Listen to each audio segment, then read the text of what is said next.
ప్రభు పేరట మీ అందరికీ వందనాలండి. ఈరోజు వాక్య సారాంశం ఏంటంటే, యోసేపు అన్నలు యోసేపు దగ్గర నుంచి తన తండ్రి దగ్గరకు తిరిగి వెళ్తారు. తిరిగి వెళ్ళిన తర్వాత ఏం జరిగిందో చూద్దాము. 45 45వ అధ్యాయం మొదటి 4వ వచనం. అంతటా యోసేపు నా దగ్గరకు రండని తన సహోదరులతో చెప్పినప్పుడు వారు అతని దగ్గరకు వచ్చిరి. అప్పుడు అతడు, ఐగుప్తుకు వెళ్ళునట్లు మీరు అమ్మివేసిన నీ సహోదరుడు అయిన యోసేపును నేనే. ఇక్కడ ఇంకా నిజం చెప్పేశాడు యోసేపు తన అన్నలకు. మీరు ఐగుప్తునకు అమ్మివేసిన మీ సహోదరుడైన యోసేపును నేనే అని తన సహోదరులందరికీ యోసేపు తనని తాను కనపరుచుకున్నాడు. కనపరుచుకున్న తర్వాత అతను ఏమని మాట్లాడుతున్నాడో చూడండి. ఎంత దయగలిగిన మాట. దేవుని యందు భయభక్తులు కలిగిన వారు ఇలాంటి మాటలు మాట్లాడగలరు. 5వ వచనం. అయినను నేను ఇక్కడికి వచ్చినట్లు మీరు నన్ను అమ్మివేసినందుకు దుఃఖపడకుడి. అది మీ సంతాపము పుట్టింపనీయకుడి. ప్రాణరక్షణ కొరకు దేవుడు మీకు ముందుగా నన్ను పంపించెను. చూసారండి యోసేపు ఎంత మంచి మాట మాట్లాడాడో. అన్నలు యోసేపు మీద పగబట్టి కుట్ర చేసి గోతిలో పడవేసినా కానీ ఇక్కడ యోసేపు మాట్లాడే మాటను చూస్తే ఎంత ఆశ్చర్యం వేస్తుందో చూడండి. అయినను నేను ఇక్కడికి వచ్చినట్లు మీరు నన్ను అమ్మివేసినందుకు దుఃఖపడొద్దు, సంతాప పుట్టింపొద్దు. ప్రాణరక్షణ కొరకు దేవుడే నన్ను ముందుగా ఇక్కడికి పంపించాడని మాట్లాడుతూ ఉన్నాడు యోసేపు. చూడండి, ఆత్మీయులైన వారే ఎలాంటి మాటలు మాట్లాడగలరు. అన్నలు మోసం చేసిన అన్నలు యోసేపు మీద పగపట్టినా కానీ వారిని ఎంతగానో యోసేపు ప్రేమించి, దేవుడు మన కొరకే, మన ప్రాణరక్షణ కొరకే దేవుడు నన్ను ముందుగా పంపించాడు, మీ ద్వారా నేను ఇక్కడ పంపింపబడ్డాను కానీ మీ తప్పు ఏమీ లేదు అన్నట్లు యోసేపు అక్కడ మాట్లాడుతున్నాడు. ఎంత దీన మనసు చూడండి, ఎంత తగ్గింపుతనం, దేవుని యందు ఎంత భయభక్తులు కలిగి యోసేపు జీవించాడు కాబట్టే అలాంటి మాటలు మాట్లాడగలుగుతున్నాడు. అలాగే 6వ వచనం. 2 సంవత్సరముల నుండి కరువు దేశంలో ఉన్నది, సేద్యమైనను కోతైనను లేని సంవత్సరములు ఇంకా 5 వచ్చును. మిమ్మును ఆశ్చర్యముగా రక్షించి దేశములో మిమ్మును శేషముగా నిలుపుటకును ప్రాణముతో కాపాడుటకును దేవుడు మీకు ముందుగా నన్ను పంపించెను. కాబట్టి దేవుడే కానీ మీరు నన్ను ఇక్కడికి పంపలేదు. చూశాడండి, దేవుడే కానీ మీరు నన్ను ఇక్కడికి పంపలేదు. ఇంకా కరువు సంవత్సరాలు 5 ఉన్నాయి. వాటిని తప్పించుకొని ఆ కరువు సంవత్సరంలో దేవుడు మిమ్మల్ని రక్షించినట్లుగా దేవుడే నన్ను ఇక్కడికి పంపించిండు, మీరు కాదు నన్ను ఇక్కడికి పంపించింది అని యోసేపు ఇక్కడ మాట్లాడుతున్నాడు. అన్నలు గుంటలో పడద్రోసి అమ్మివేసినా కానీ వారి పక్షాన యోసేపు చూడండి ఎంత ప్రేమ కలిగి మాట్లాడుతున్నాడు. అయితే ఇదంతా జరిగిన తర్వాత యోసేపు తన అన్నలకు కనపరుచుకొని, మీరు వెళ్ళి నా తండ్రికి యాకోబుకు తెలియజేయండి, నేను ఇంకా బ్రతికే ఉన్నాను, నా తండ్రికి తెలియజేసి నా తండ్రిని అందరినీ సమస్తాన్ని వెంటబట్టుకొని నా దగ్గరకు తీసుకురండి అని యోసేపు తన అన్నలకు సెలవిస్తాడు. అయితే ఏమని చెప్తాడంటే, ఆదికాండం 45వ అధ్యాయం 9వ వచనం. మీరు త్వరగా నా తండ్రి యొద్దకు వెళ్ళి అతనితో, నీ కుమారుడైన యోసేపు దేవుడు నన్ను ఐగుప్తు దేశం అంతటికి ప్రభువుగా నియమించును, నా యొద్దకు రమ్ము, అక్కడ ఉండవద్దు అని చెప్పమని యోసేపు తన అన్నలకు ఆజ్ఞాపిస్తాడనమాట. దేవుడు నన్ను ఐగుప్తు దేశం అంతటికి ప్రభువుగా నియమించును. చూసారండి, దేవుడు యోసేపు శ్రమల గుండా వెళ్ళిన తర్వాత శ్రమల గుండా వెళ్ళిన తర్వాత దేవుడు యోసేపుని ఎంత గొప్పగా హెచ్చించాడో చూడండి. ఐగుప్తు దేశం అంతటికి ప్రభువుగా యోసేపుని నియమించాడు. చిన్నప్పటి నుంచో యోసేపు యవ్వన కాలం నుంచో దేవుని యందు భయభక్తులు కలిగి పరిశుద్ధత కలిగి జీవించాడు కాబట్టే యోసేపుని దేవుడు అంత ఘనముగా హెచ్చించాడు చూడండి. ప్రభువుగా దేశం అంతటికి ప్రభువుగా, రాజు తర్వాత రాజుగా, ఫరో తర్వాత రాజుగా యోసేపుని దేవుడు హెచ్చిస్తాడు. మీరు వెళ్ళి నా తండ్రికి ఐగుప్తు దేశం అంతటికి ప్రభువుగా ఉన్నాడని తెలియజేయండి, నా తండ్రిని కూడా ఇక్కడికి తీసుకురండి, మీ కుమారుడు బ్రతికే ఉన్నాడని తెలియజేయండి నా తండ్రికి అని యోసేపు తన అన్నలకి చెప్తాడు. అయితే వీళ్ళందరూ కలిసి తండ్రి దగ్గరికి వెళ్తారు. తండ్రి దగ్గరికి వెళ్ళి తన అందరినీ అందరినీ వెంటబెట్టుకుని ఇక్కడికి రండి అని యోసేపు చెప్తాడు. అయితే వాళ్ళందరూ వెళ్ళి 45వ అధ్యాయము 25వ వచనం. వారు ఐగుప్తు నుండి బయలుదేరి కానాను దేశమునకు తన తండ్రి అయిన యాకోబు నొద్దకు వచ్చి, యోసేపు ఇంకా బ్రతికి ఉండి ఐగుప్తు దేశమంతటిని ఏలుచున్నాడని అతనికి తెలియజేసిరి.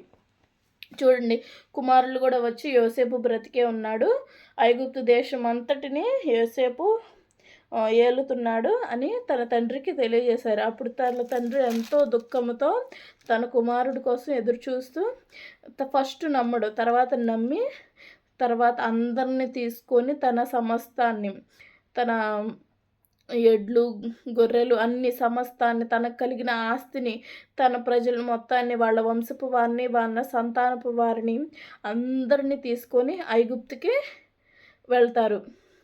యాకోబు వాళ్ళందరూ ఐగుప్తుకి వెళ్ళిన వాళ్ళు ఎంతమంది అంటే, ఐగుప్తునకు వచ్చిన యాకోబు కుటుంబం వారు 70 మంది అందరూ కలిసి యోసేపు దగ్గరికి వెళ్తారు.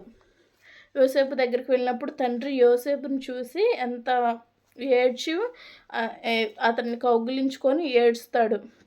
తండ్రి యాకోబు యోసేపుని హత్తుకొని ఏడుస్తాడు. చూసారండి, యోసేపు అన్నలు యోసేపు మీద పగపట్టి అంత కీడు చేసినా కానీ యోసేపు వారిని రక్షించి వారికి ధాన్యం ఇచ్చి, వాళ్ళు కానానులో ఉంటే అక్కడ కరువు ఉన్నందు చేత అక్కడి నుంచి వారందరినీ తీసుకొచ్చి ఐగుప్తుకి రప్పించుకున్నాడు. చూడండి, ఎంత దేవుడు యోసేపుని ఎంత ఘనంగా హెచ్చించాడు. మనం మొదటి నుంచి చూసినట్లయితే యోసేపు ఎలాంటి శ్రమలు గుండా వెళ్ళాడు, దేవుడు యోసేపుని ఎలా హెచ్చించాడు.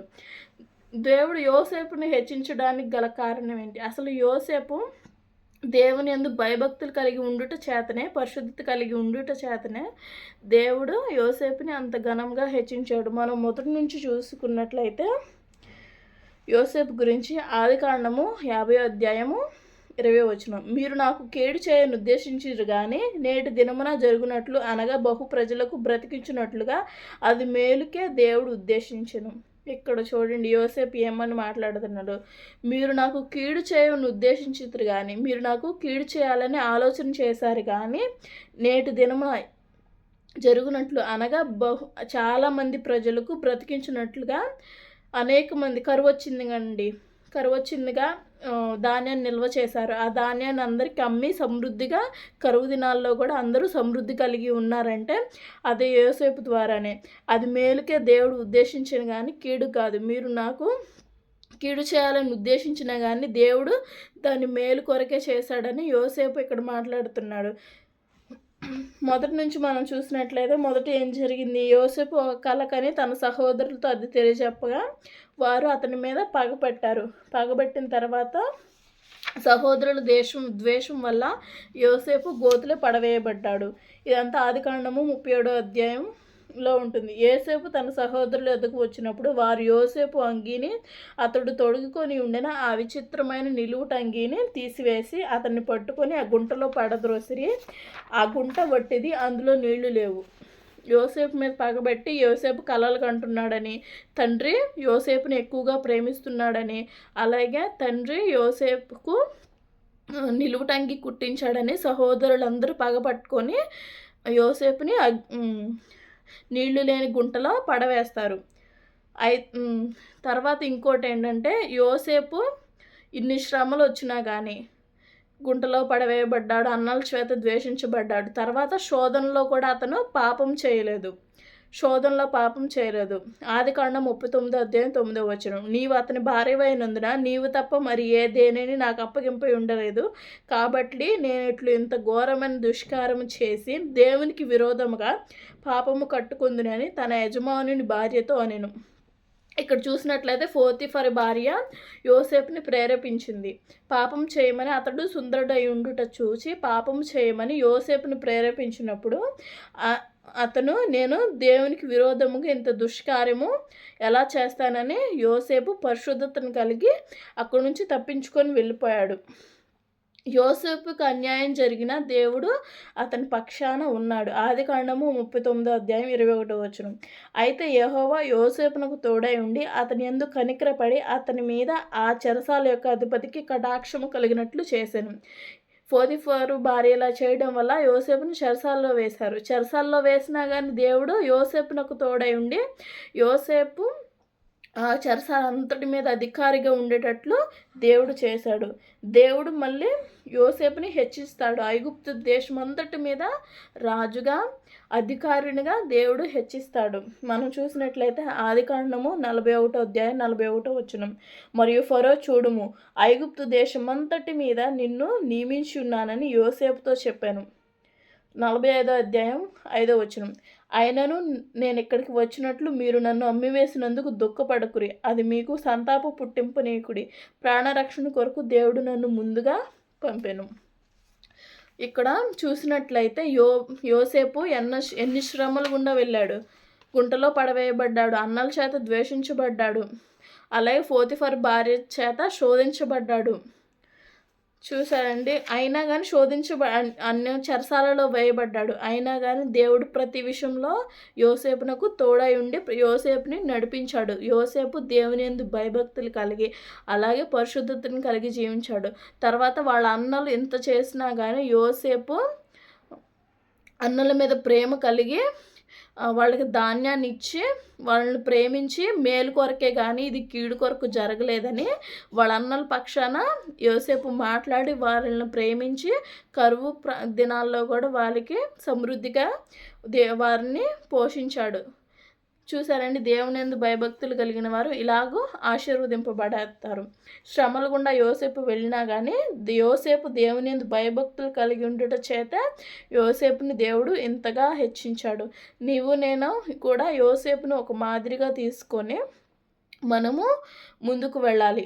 ఒకవేళ ఇతరుల పట్ల మనం పగ ద్వేషం ఉన్నప్పటికీ కూడా వారిని క్షమించే మనసును, తగ్గించుకునే మనసును దేవుడు మనకు దయచేయాలని ప్రార్థన చేసుకుందాం. మనం తగ్గించుకునే మనసును, ప్రేమించే మనసును, నిన్ను వల్ల నీ పొరుగున వారిని ప్రేమించమన్నారు కదండి.